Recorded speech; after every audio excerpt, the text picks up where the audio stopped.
Welcome to another episode of 3.5 Cast. I'm your host, Mike. With me tonight are PhantasyPen,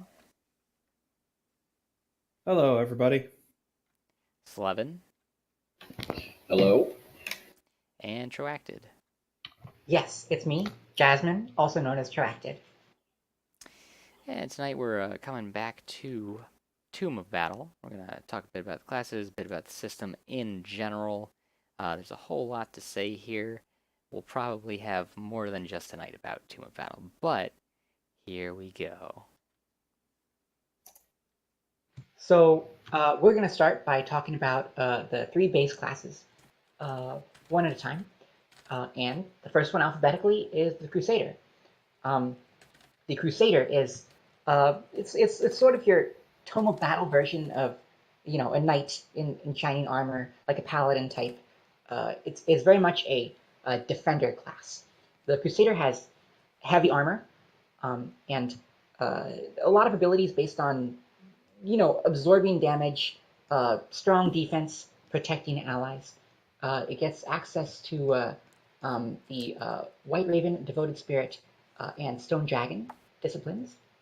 And it has an interesting maneuver mechanic, which is at the start of each combat, it just randomly gets two maneuvers, that are readied, right? And then each turn, they randomly get a new one. And once they've gotten all their maneuvers granted to them, then they sort of, reshuffle them back and get two more.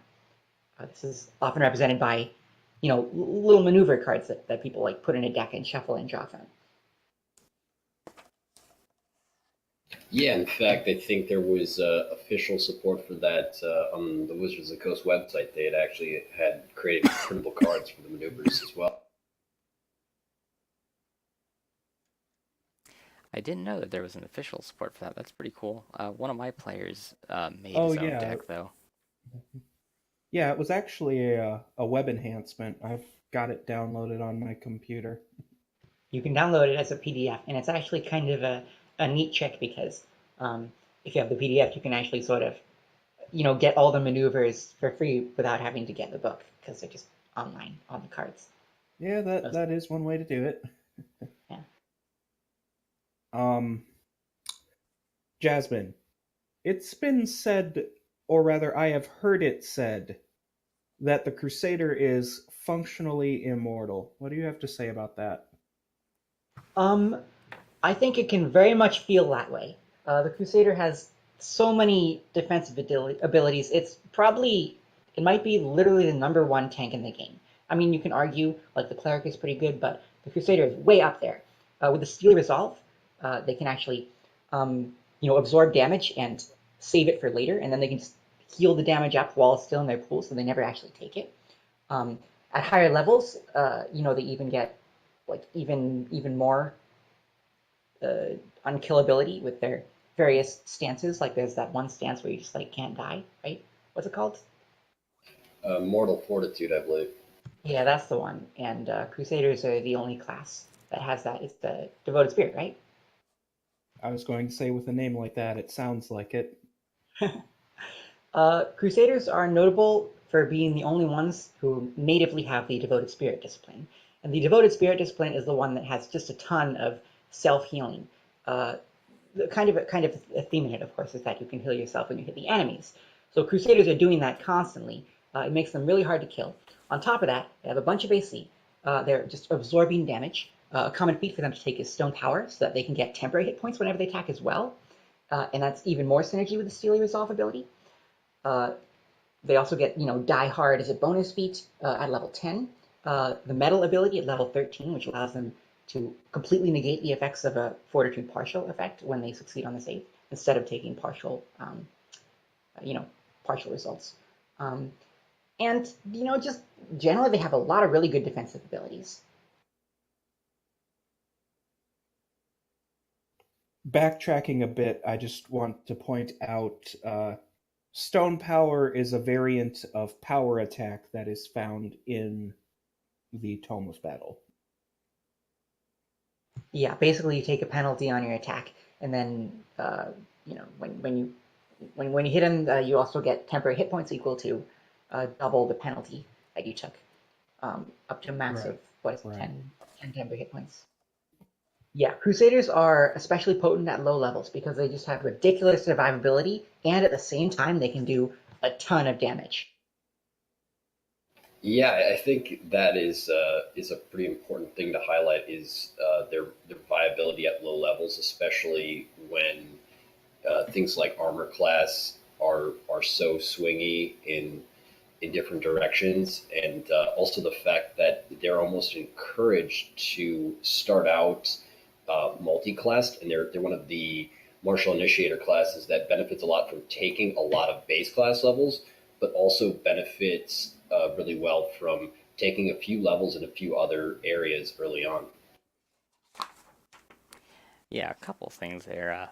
One, I definitely agree that you want a bunch of levels, but unlike the other two classes in the book, you don't really care about hitting level 20. Like, there's no true capstone to the Crusader, like there is with Warblade and Sword Sage. And the other thing that I wanted to mention, just based off what you guys were talking about, is extra granted maneuver is really, really useful. Because when you start out and you know 5, but you only get 2 at random, man, having that third at random makes it so much more likely that you've got what you want when you need it. Yeah, hitting that refresh mechanic that they have around an entire round sooner is a pretty big deal. Definitely. Yeah, so Crusader is actually the Tome of Battle class that I play the most. I've played 2 different Crusaders. In both cases, they were multi-classed. And actually, in both cases, they were multi-classed with Incarnate, which is, of course, from Magic of Incarnate, totally different subsystem. You combine really well. Um, I love the Crusader for its ability to just, you have 4 levels in one class, and then you take level 5 of the Crusader, and then bam, you're instantly competent as a melee fighter, no matter what you were doing before then. Maybe you're just like a wizard, a squishy wizard, and then boom, suddenly you're a better melee fighter than the fighter. Yeah, and I think that's a theme that we're going to be seeing a lot across the three different Tome of Battle classes is kind of how much uh, front loading and back loading you can do with them, depending on what your strategy is in utilizing their maneuver sets to either beef up your early game or bring in additional power in the later game, especially as we start to talk about the way initiator levels work, where you're benefiting from half of your other class levels in addition to your base initiator levels in the main class itself. It's a big deal if you're multi-classing. The other thing I want to note with Crusader is that it's actually is very popular in the forum community because anytime somebody asks about what the best way to play a tank is, it's just 30 seconds later there's like 3 people who have posted Crusader. It's just a really easy solution to that sort of archetype that a lot of people want to play, and there's not a lot of alternatives to it. So Crusader gets a lot of recommendations because of that. I have Yeah, actually seen that happen. which is actually I find it's interesting as well, just because of the fact if you think about traditional tank mechanics, they often involve some kind of across different games and different genres. They often involve some kind of ability to taunt or draw uh, aggro from enemies. Yet that's something that's distinctly lacking from a lot of the traditional tanks in D&D. I think that's why the Crusader really fits the description of tank, is because it can do those things. It can bring on the aggro of the other opponents.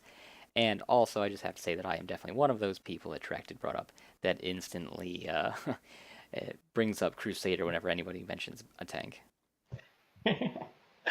Oh yeah, the punish mechanics are definitely there, especially when you get down into the nitty gritty of the maneuvers themselves. You have things like defensive rebuke and Iron Guard's glare, etc.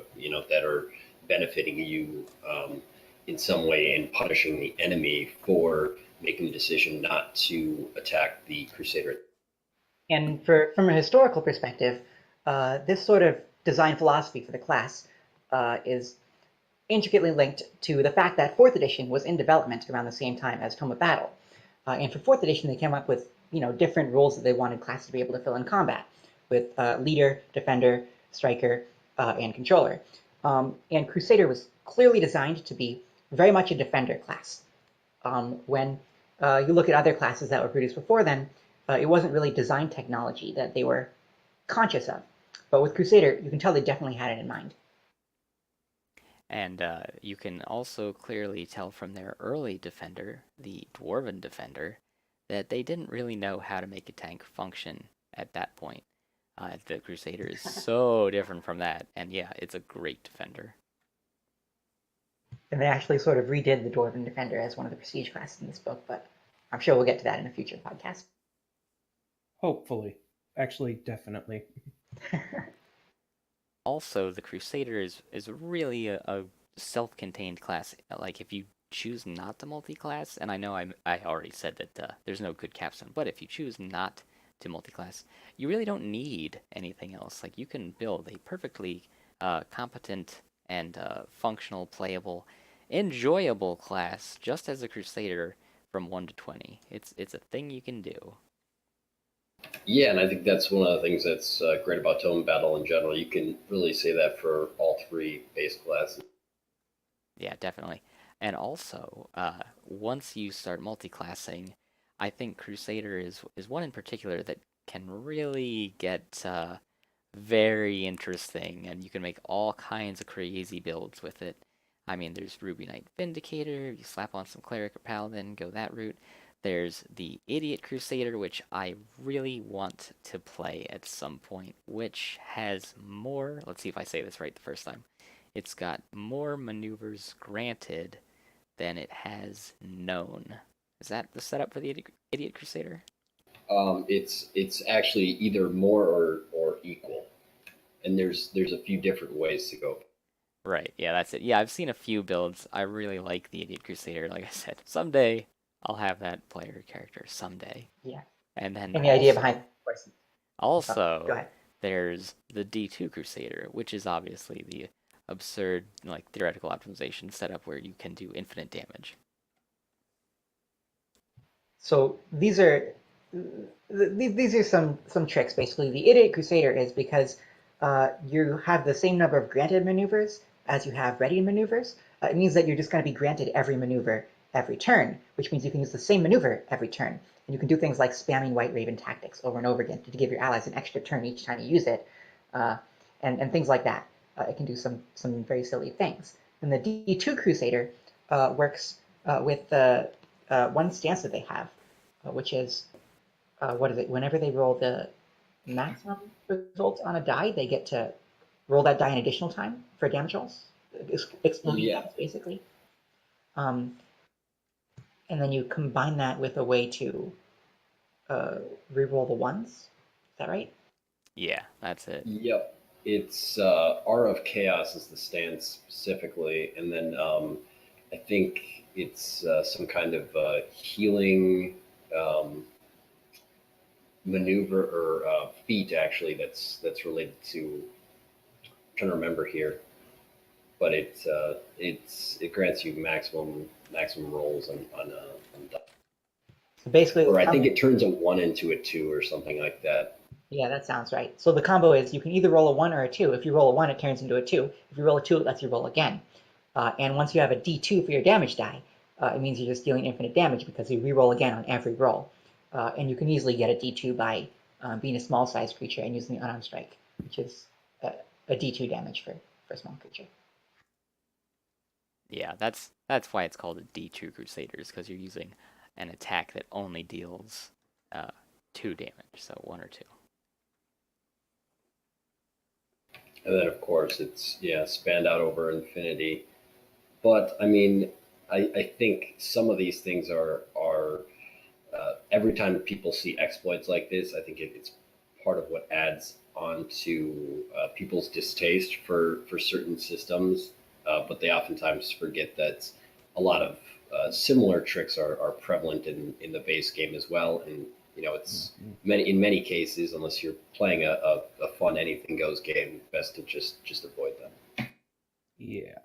Yeah, I agree that perceptions about Tomb of Battle are not the best for whatever reason. And what you said, maybe that is part of the case because it's definitely true for Dragon Magazine, where the most broken information is passed around about Dragon Mags, then people ban it even though they haven't read it. And then the same thing with Tomb of Battle. Like I've seen people that are like, I've never used it, but I'm banning it. It's OP. It's like, but you haven't read it. How can you say it's OP? You don't actually know anything about it. You've just heard random stuff about it and you made a judgment call. Like it's not the way to do things because Tomb of Battle has such a wonderful subsystem. It gives marshals so much more to do. It's great. See, the funny thing is, I think it's actually it actually could legitimately be called overpowered under certain conditions. So I feel I, like I disagree with a lot of the forum in that respect. People was like, oh, it's I not overpowered, mean, but then it kind of is, sort of in certain ways. to be fair, to be fair, that kind of that kind of statement can be made about quite literally anything in the game. I think that's part of the reason we all love 3.x so much.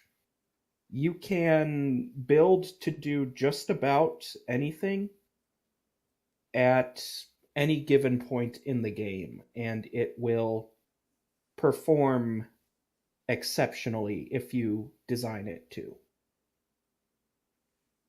Right. Yeah. It's the system of options, and I think that's kind of why we've all fallen in love with it. Is there's just so much splat material available. I think it's just more of that decision when you're sitting down at the table. What kind of power level of a game are we playing, and being able to meet that goal where you can still be challenged is pretty important. But at the same time, too, being able to do that without taking away options, because people forget that this is a system that was designed around giving players, in many ways, some of the most diverse amount of things to possibly do. Mm-hmm. And to go along with what Troacctid was saying, there's definitely a middle ground where most people play the game, and that middle ground is not where most people on the forum lie. So that's why you get people that are newcomers that have newcomers to the forum that are of such vastly different opinion than like the regulars because they see the game so differently, and there's nothing wrong with that. And there are plenty of veterans who play at a lower power level, and for anyone at that lower power level, sure, Tomb of Battle might be overpowering, but it also scales in a way that is different than, say, casters, because Tomb of Battle starts out most powerful, so to speak, in the beginning. Oh And yeah, it's super strong at level one. There's a pretty good argument that Crusader is the number one most powerful class in the game at level one. and I could totally see that argument being the case, yeah. And it stays pretty good up through the middle levels, but right around the middle levels, that's when the tipping point begins, and then obviously the casters take over and are once again in charge of I am the most powerful. Ha ha ha ha. It might even be something to look into for later podcasts. But I think there was actually kind of like low level endurance runs that had been run by the community way back when, and Warblade and Crusaders or I'm sorry, not Warblade, War Mage. The what's the spontaneous caster that gets the intelligence bonus to its damage? Yeah, War That's Mage. War Yeah. Mage. Yeah. War Mage and Crusaders were continuously performing in those kind of level 1 to 3 or 4 spots. They're both focused on damage, so it makes sense. At least early on. Um, Crusader Oh kind yeah, of kind of takes on more of a defensive role as it moves on. I think the defensive part doesn't kick in too early, just because your delayed damage pool is so low early on. You don't have the hit points early on, and you don't have access to all of those wonderful maneuvers early on. You just have like level 1, maybe level 2, and they don't have the best of the defensive things yet. So I think the difference between Crusader and Warblade is the most stark when you look at sort of like their iconic level 1 stance, which is where the Crusader gets Martial Spirit. Every time they hit an enemy with an attack, they can heal themselves or an ally for 2 hit points. Whereas the Warblade gets Punishing Strike, which is on every attack they make, they do an extra 1d6 damage, but they take -2 AC. And honestly, I feel like that just kind of sums up both of those classes in one stance. That's definitely an interesting way to look at it. Also, speaking of stances, one thing that I've heard people mention a lot about the Crusader is that it has a very weird stance progression. You guys know what I'm talking about, right? With a Yes, Oh I was yeah. actually gonna bring that up, and I just forgot. You want to talk about the timing of the level 6 stances? Yeah, so Crusaders, there's these 4 unique devoted spirit stances, and all of them are level 6. And since they're devoted spirit, they're only natively accessible to the Crusader. But the Crusader gets, let's see, they get their second stance at level 2, they get their third stance at level 8, and they get their fourth stance at level 14. So at none of those levels is 6th level actually their highest level maneuver. So either they have to take a feat to get an extra stance at level 12, or they have to, when they're level 14 and eligible to take 7th level maneuvers, they have to like downgrade a little and get a 6th level stance Or multi-class? or multi-class. And yeah, that even continues on further down the road because that fourth that fourth stance comes at 14th level, which also puts them just out of range of their sort of capstone devoted spirit stance, which is of course immortal fortitude. Oh yeah, what is that one? 8th level stance, right? Or is it Yep. 8, yeah. 8th level? Yeah.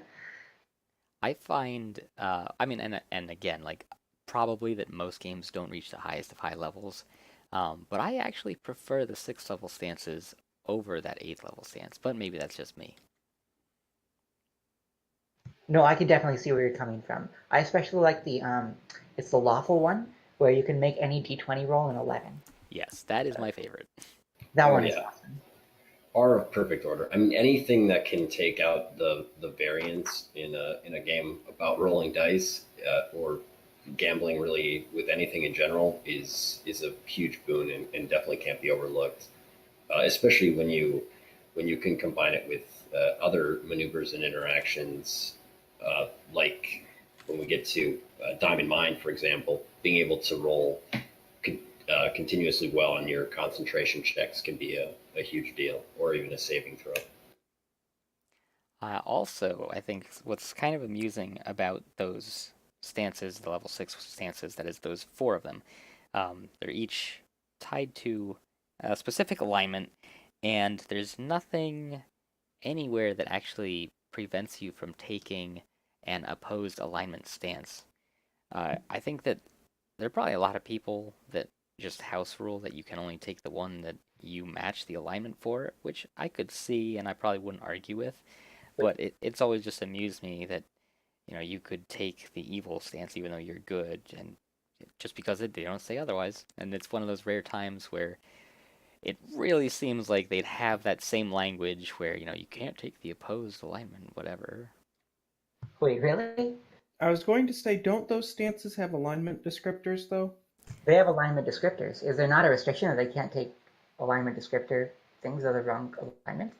As far as I know, there are no clauses precluding them from taking an opposed alignment. I Now this might be a house rule, but I think it might just be the thing that if you do something with an opposing descriptor too many times, you have an alignment change. Yeah, I think that's just house rule stuff. Eh. No, I control F through my PDF and it doesn't seem that there's any alignment restriction. So, wow. I actually never noticed that before. Learn something new every day. I mean, inherently based on the sort of embodiment of the world being actually embodied by things, concepts like good and evil. You should definitely see an alignment shift for using anything that is it has one alignment descriptor, but how you go about that is really left up to the DM. Yeah, that is DM territory. I will say one of the things about Crusader that was kind of disappointing to me in a lot of ways is that there's sort of this juxtaposition between wanting to be the tank, but then also having to benefit so much from taking hits with things like Steely Resolve and Furious Counterstrike. Uh, it it can come to bite you in a lot of ways if you take the traditional route that most people would suggest with Crusader, which is kind of letting your AC fall to the wayside. And I think the problem with that is when you start to face monsters with really horrible rider effects, like if you could think about a wraith applying negative levels, or a shadow with their strength damage, or monster centipede with their poison, then you really don't want to be taking the hits, because the class itself, the maneuvers themselves, until you get to the ninth level maneuvers, don't really have a way for you as a class to mitigate those factors, which is kind of disappointing. Metal helps a little bit, and as this die hard, but those debilitating effects themselves are not something that the class does very well with early on in the game. Yeah, I think that's where they miss out on something like Ironheart Surge, probably. Oh yeah, definitely. One of my favorite Although combos. I suppose you could always get that through martial study. One of my favorite combos with the Steely Resolve ability is if you're a Warforged Crusader, there's a feat called Shocking Fist, and it lets you add extra electricity damage onto your slam attacks, but you take damage when you use the ability. So basically, you can damage yourself to fill out the Steely Resolve pool, and then you can, prevent actually taking that damage by using Stone Power to get temp HP. That is an amusing combo. Yeah, that's definitely a fun one. There's also I can't remember what it's called, if it's like Divine Strike or something. There's actually I believe it's a Paladin / Blackguard spell that allows you get like 5d6 extra damage, but you take 10 damage every time you make that attack. And there's a bunch of little cute interactions like that throughout the system, where you can find ways to damage yourself, but also increase that damage and apply it to the enemy. On the topic of what was it again, Shocking Fist? I was about to say Shocking Grasp, but that's the spell. Um, I feel like there's an entire handbook dedicated to just that one Warforged feat, just based on stuff I've seen online. Honestly, I think Warforged themselves need an entire handbook. They're quite the class, or I'm sorry, they're quite the race, and there's really so many options they were given that are really fun and work well across classes. I mean, just even thinking about composite plating, their base kind of armor ability is actually not classified as armor, which plays nice with things like monk. Then they also get the battle fist and things like that, but I think Yeah. we could probably talk about that in a different episode. Oh yeah, we most got to talk about definitely. Warforged sometime. Forged and shifters. Um, with that, are we ready to move on? Yes, let's go on to the Sword Sage. Oh boy. um. All right, I'll take this one then. Of the three, Sword Sage is probably my favorite of the three classes. In terms of core, it's sort of a mix of monk and rogue, at least in terms of what it does. You get the ability to add your wisdom bonus to your armor class when wearing light armor or no armor. And as a variant class feature, you can get the monk's unarmed strike ability. The Sword Sage gets the most maneuvers known and the most maneuvers readied out of out of all three of the classes. And building off of that, they have probably they have the widest selection of disciplines available to them. They have Desert Wind, Shadow Hand, Setting Sun. They have Diamond Mind and Stone Dragon. They have a full 5 out of the 7 or out of the 9 different schools. 6, actually. I think you may have missed Tiger Claw. Yeah. Yes. I knew there was one more, and my brain jumped straight to White Raven.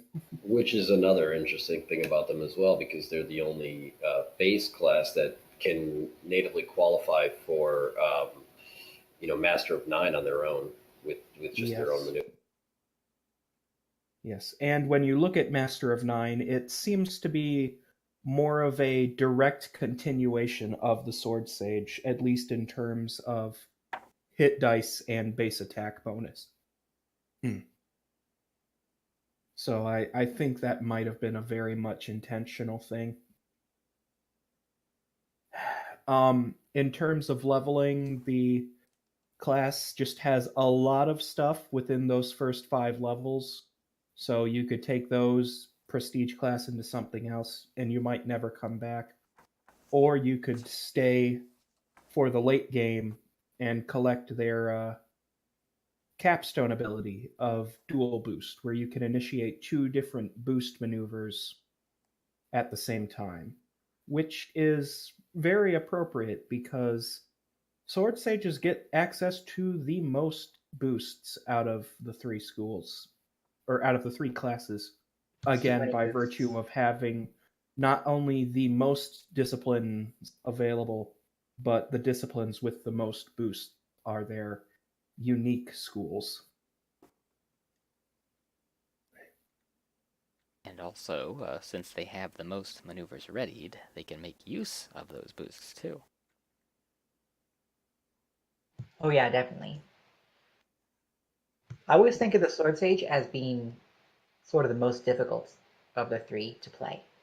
It feels like it's, a little trickier to work with because it's not quite as obvious what you're supposed to do. You have more options to use Dex or Strength, for example. Which schools are you going to focus? Dex, Strength, or you might just become entirely Wisdom dependent. Yeah, there's a lot of ways to go with the class. I think that leads to a lot of misunderstandings as well in how it functions. I know you mentioned earlier, PhantasyPen, that you kind of found it to be a sort of a mix between rogue and monk, and I guess I couldn't help but disagree with that more. I think it does fit the monk theme if you go with the unarmed sword sage route, where you're allowed to have that, because then the maneuvers sort of become this enhancing ability of sort of your mystic focus and training on your martial arts. But as a base class, I actually think it kind of finds its own niche in sort of a mobile battlefield. Well, it can go a lot of different ways: controller or single target damage dealer, etc. Where it's kind of hard to pin it down, and as far as the rogue part goes, it doesn't quite hit the same beats that a rogue does with in terms of diversity of skills. They don't have your typical use magic device. They lack spot. They lack disable device. The ability to search for traps. There's a lot that isn't there as well, and I think that makes people, going back to even Troacctid's point, gives people a harder time trying to pin down what they should do with the class. I think I agree with both of you about how they do and do not fit the rogue niche, and I think it's because Shadow Hand seems like it should be for rogues, but what happens is they don't fit the definition of rogue as per D&D class the rogue. It's more of a archetype rogue that you can kind of play it jumping in and out of the shadows, getting sneak attack like that. Well, I think put them into more of a multi-classing context, uh, it's pretty easy. When you multi-class into a sword sage later on, oh, you'll just take, assassin stance, and then suddenly you have 2d6 sneak attack, and your play patterns, at least in combat, are going to be very similar to a rogue's. And you're going to be looking for ways to deny enemies their dexterity bonus to AC. And so, you lose a lot of the non-combat aspects of the rogue, but in combat, it does have sort of a roguish feel, or maybe more of an assassin feel, I guess you could say. Right. That's kind of the thing I was going for. And again, my explanation of the class was purely comparing it to the core classes. Where is it going to seem most similar? Not that it was an accurate description, just what is this closest to? Oh yeah, and I think that penchant for tactical focused combat is definitely a hallmark of things like the rogue and the monk. And I think that's where it definitely nails the right beats is in combat itself. It's just that like Troacctid mentioned, like I had mentioned earlier, out of combat, it doesn't really have the skill diversity to fully fill in that spot in a party. Well, if you're looking for a trap monkey, 3.0 and 3.5 made it very hard for anyone but the rogue to handle that. Well, I think Factotum can do it just fine, but I think Factotum that is just cheating. They Period. give trap binding to a ton of classes. What are you talking about? Yeah. Find traps is even a cleric spell, I believe, as well, which is persistable. Um, so it's a fun little niche. I think it is worth mentioning that even though they only gave this a paragraph and they split it into two completely separate things, the adaptations that they mentioned do bring up a more monk-like sword sage, and I think that is telling of itself that they are almost being apologetic here for the core monk and saying, you know what, if you want to be a monk and a sword sage, then why don't you go ahead and take some of that monk stuff and just add it to the sword sage as a variant. And what is it? You lose the light armor proficiency, but you You get lose the your light monk's armor, unarmed strike but you get progression. the unarmed strike, yes. Yeah. I've played Sword Sage several times, and each time I've made it an unarmed Sword Sage just because it was just that much better than the average monk. I You, love you the know, fact that they have that variant. It's just you can tell that they were thinking monk, monk, monk when they made this class, uh, and it was very thoughtful of them to provide that adaptation. Even if they did forget to change the AC bonus to work when you're unarmored, not just when you're in light armor. Well, it says light armored or unarmored, I believe. Uh, nope. No, Um, yeah, they screwed up the text there. it's only light armor. Yeah, which is unfortunate. I think that what you're mentioning though too brings up I think a larger problem with Tome of Battle as a book in general is it is really hyper focused on combat and what these classes can do and these maneuvers can do and provide in combat scenarios, and there's not as much emphasis on sort of that out of combat element that you might have seen in other classes that they provided earlier on in the game. well, that's not to say that you can't find out of combat uses for maneuvers, certainly. Oh, you definitely can. It's just that's certainly where their emphasis is. Right. Especially when you look at what actual skills the classes are given. Social skills certainly come into play, but beyond that, there's not as much to offer. Uh, so basically, they were making fourth edition at the same time as Tome of Battle, right? And fourth edition is heavily combat focused. They just double down really hard on tactical combat because, I mean, historically, that's kind of been the biggest part of D&D. You spend the most time on combat compared to anything else. Um, and Tome of Battle was really them bringing that philosophy back with them because they were still making 3.5 books at the same time. And I think that's why they, spent so much energy on the combat portion of it and didn't leave much room for the non-combat uses. Yeah, and that's I mean I'm a very when I can I mean in more recent years I haven't been able to find it, but I'm a very role play focused character. I like to you know uh, create backgrounds or even do voices for my characters, things like that, and get into what the relationships are between the party or the enemies or the NPCs. And I always like to look for a few of those areas where the crunch can uh, you know play a part in that fluff. And PhantasyPen, what were you gonna say? Um, well, it's a bit farther back now, but while we were on the topic of adaptations of the Sword Sage, I wanted to, let's say, briefly go over the arcane Sword Sage or the spellcaster Sword Sage, just Okay. to sort of get it out of the way. Oh yeah, that's a lot of fun. Whew. I've never seen this one in actual play, and I've never tried it because, frankly, I find maneuvers much more fun. But there is a alternate class feature of sorts for the Sword Sage, which they just refer to as an adaptation, where instead of taking a maneuver at any given level, a Sword Sage might be allowed to take a arcane spell of the appropriate level for their maneuvers, which they would then, I suppose, by loose reading, be able to use whenever they have access to aim. Yeah, the rules are very light on this. Yes, and Honestly, I oh, go ahead. apparently apparently this has a reputation for getting somewhat broken in the same sense as an archivist is broken or a wizard is broken if you let them go splat diving.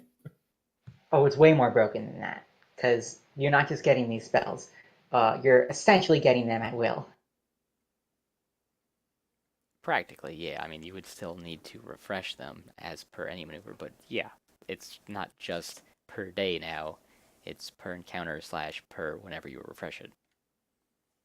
Yes, and And that's definitely something special.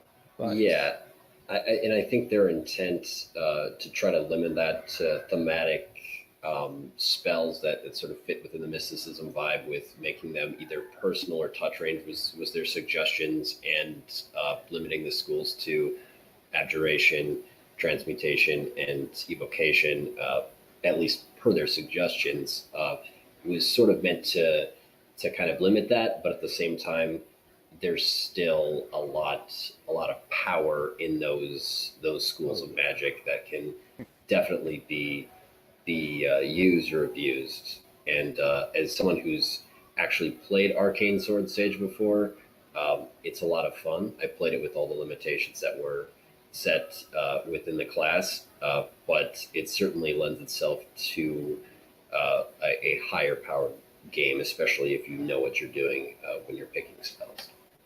May I ask what spells you picked, if you remember?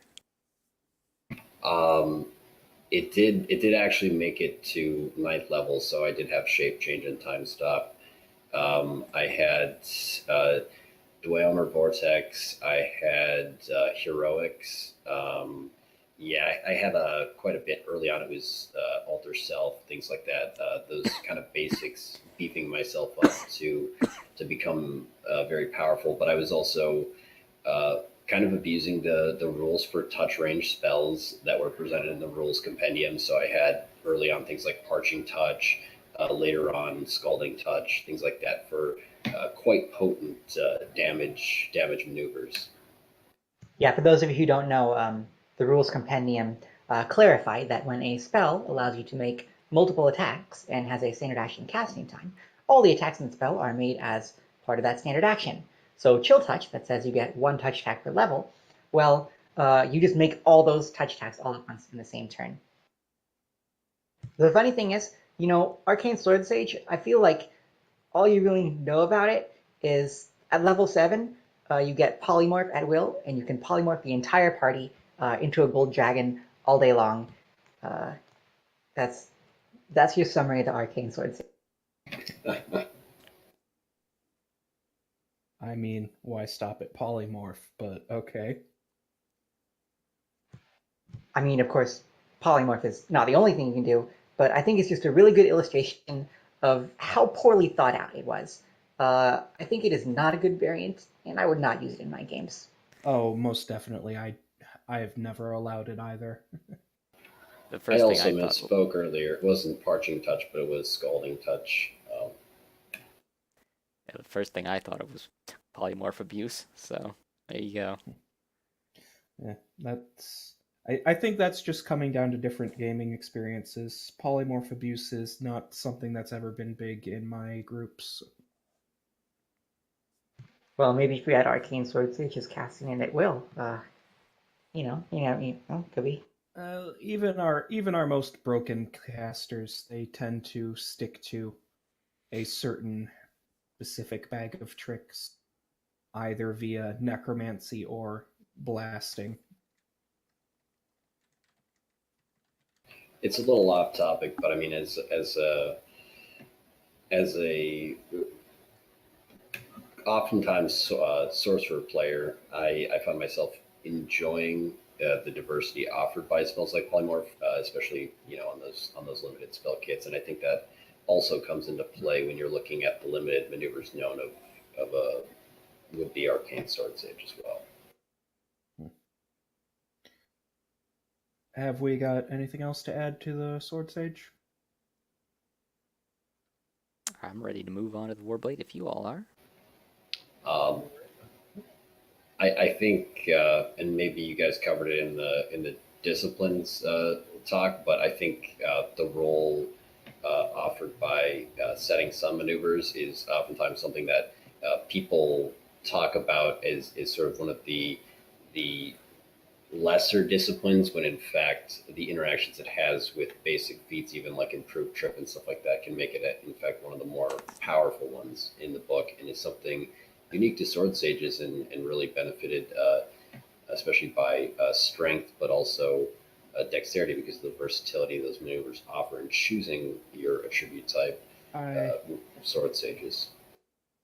Setting Sun, I think, was one of our favorite disciplines to cover. What do you think, Mike? I think so, and actually, the only time I've had a Sword Sage in my group, he focused on setting sun. He focused on all those throws. So yeah, I agree with what Yes. Sleven said with the improved trip working well with throws also, actually. Yeah, according to one of my players, that section had the most quotable quotes. So we definitely covered it. Oh, I'm glad to hear that. It's definitely my favorite type of sword sage to play, and I'm also a monk fan, so I enjoy the times where I can parlay that into a Shadow Sun Ninja and things like that. Oh yeah, I love throwing people around the battlefield. It's so much fun just messing with their positioning. Yeah, the It was positioning, and throw your allies too. If you have even the basic mighty throw available, and you're not going to really hurt them that much. That's uh, an interesting out of combat use for a throw that I hadn't thought of. hmm. Got to get over that wall. Yep, Exactly. just yeet the entire party over. Ballista throw. Oh yeah, I've used that before. That was beautiful. So, Just what tossed like an enemy straight through the ceiling. All right, Warblade. Sorry. yeah, Yeah, no worries. I think Oh, go Sleven ahead. is doing this one. Yeah, so Warblade is sort of more of what you would think of as a traditional fighter type class, as far as the three base classes are concerned. It's really focused on uh, its in combat damage and in combat positioning, so allowing itself to overcome obstacles that would normally impede your typical melee fighter. Uh, Sort of an example of that is the maneuverability and action economy that's available to schools like Diamond Mind and even Tiger Claw as well. They let you do things like move and attack, or move as a swift action. And it also has defensive utility in that sense as well. If you look at not only Diamond Mine but also Iron Heart, the ability to reroll saving throws or automatically overcome debilitating effects are very prevalent in a lot of its different maneuver options. But it also has White Raven as another school, which kind of puts it in a unique position to not only grant those benefits to itself, but also work alongside other allies to kind of great benefit to itself and others. And I think that also shows itself in the way the class is set up, even with its class abilities.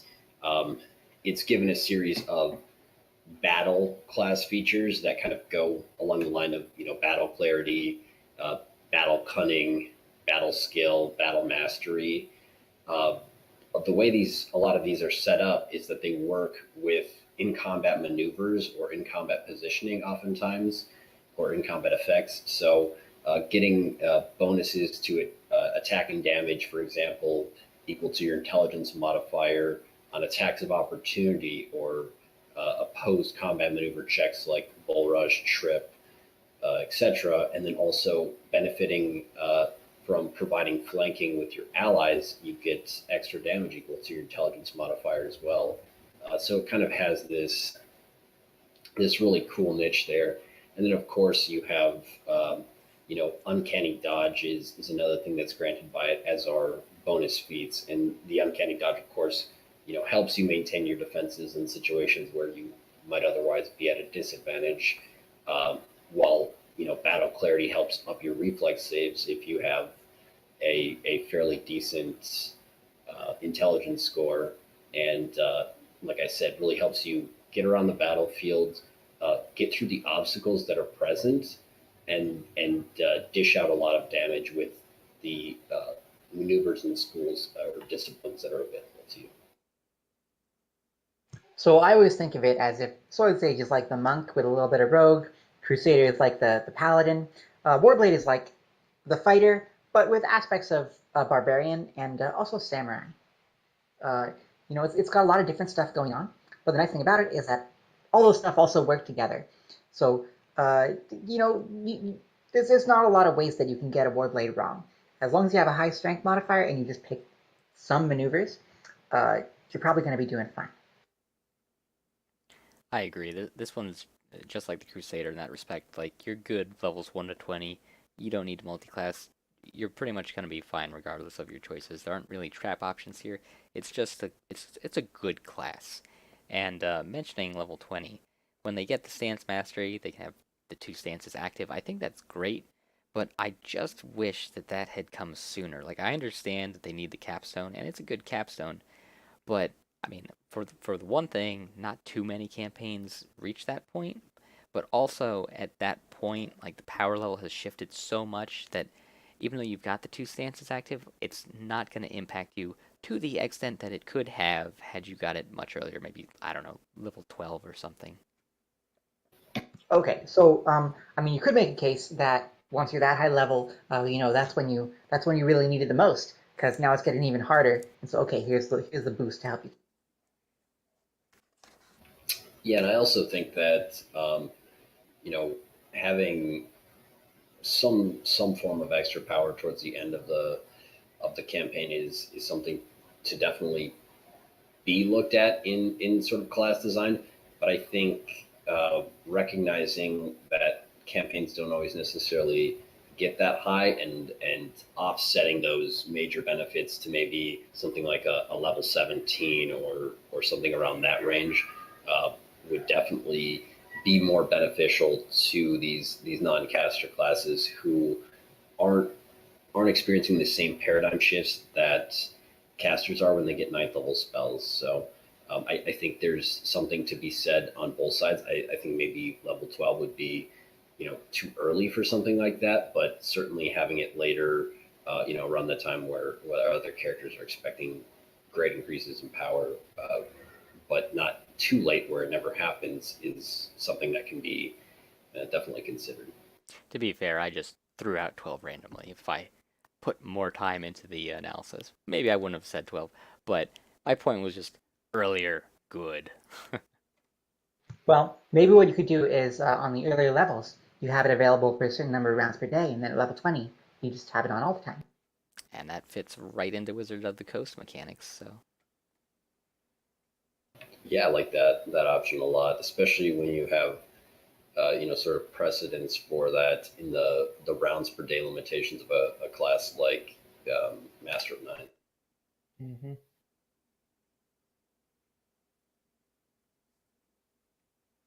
What do you all think about Warblade doing two-weapon fighting versus two-handed fighting? Because me, I think of them as two-weapon fighting. Personally, I've looked at the Warblade as a two-handed fighter, and the Sword Sage was always the two-weapon fighting expert for me. That does make sense because the Sword Sage has the sneak attack, which goes well with two-weapon fighting. Personally, I say, why not both? That's what double weapons are for. Am I right? Double weapons? Yeah. Oh, Uh, definitely. Double weapons are a right. very powerful option, and I think often overlooked. People forget that by the rules as written, the offhanded attack with a double weapon actually benefits fully from the 1.5 strength modifier. That only the attack itself is mentioned as receiving any kind of offhand penalties in the rules description for double weapons. I think you still do have strength when you're using the offhand in two-weapon fighting because it uh, works as though you're wielding a one-handed and a light weapon. Yes. But honestly, the ability to switch between the two-weapon fighting and the two-handed fighting without even switching weapons, I think is actually pretty valuable and possibly an underrated aspect of double weapons. And it fits really well into the Warblade style because a lot of your maneuvers are standard actions. So it's like, okay, when it's a standard action, use the one head. But then when you've got a full attack action, like when you're recovering your maneuvers, then you can use both ends and get the extra attack. That's certainly a fair analysis.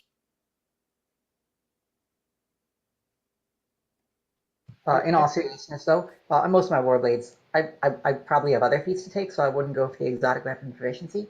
More likely, I just use a two-handed weapon because I like doing lots of Yeah. damage, and you can always make multiple attacks with, the various Iron Heart strikes that hit multiple. Yeah, Yeah. and I think that's where you sort of see that, like was mentioned earlier, the Sword Sage being the two weapon fighter. They have a lot of boosts, especially if you look at things like Desert Wind, where they're able to ramp Yes. up the damage on all their attacks that they get. So they're really benefiting from stacking on a lot of attacks, whereas you have the Warblade, and most of their maneuvers are focused around things like charging, maneuvering around the battlefield, or Diamond Mind, focusing all of that power into one single strong attack. Right. That and the Sword Sage. Quite a few of their maneuvers actually increase the amount of attacks you can make just as part of that, and they scale even more with the two-weapon fighting. Oh, for sure.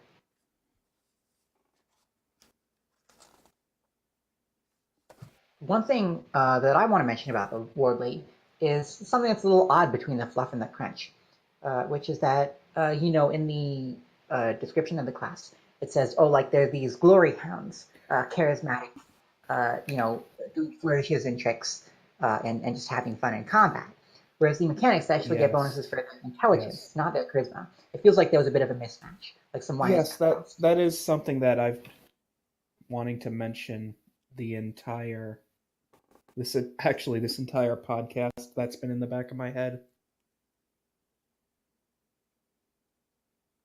Yeah, I mean, there is sort of that interesting thing of like who's the leader supposed to be. They both get White Raven, so I say why not both? You can have certainly a spiritual leader and or a fighter who's a leader. In fact, oftentimes I've found in sort of the traditional role play sense, people tend to think of the fighter, the one who takes the fore in combat, as also being the one who sort of speaks for the party.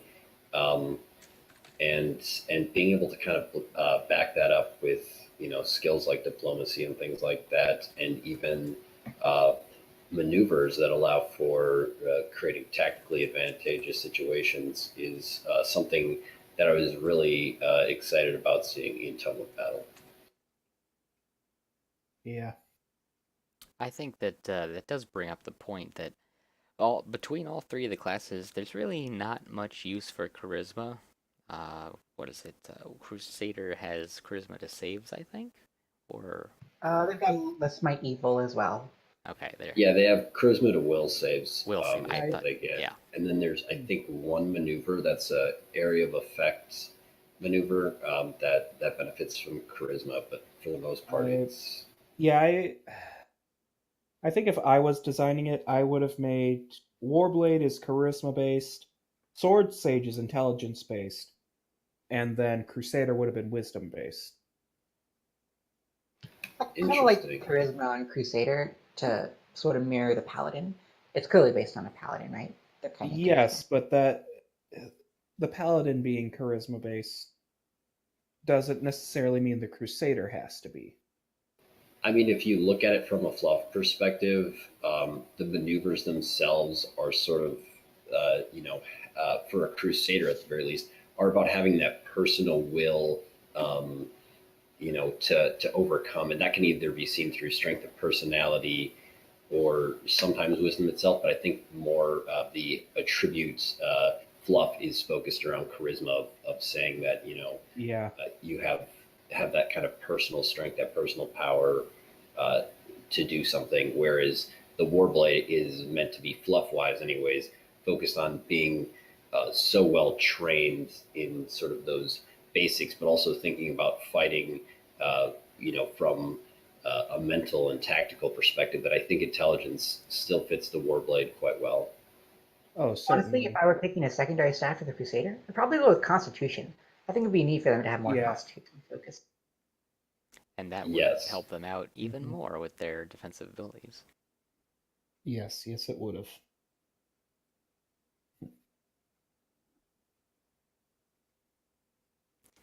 Well, I guess that about covers it. So, with me tonight again was PhantasyPen, Have a good night, everyone. Sleven, Take care and enjoy your games. Troacctid, Always a pleasure. Glad to be here.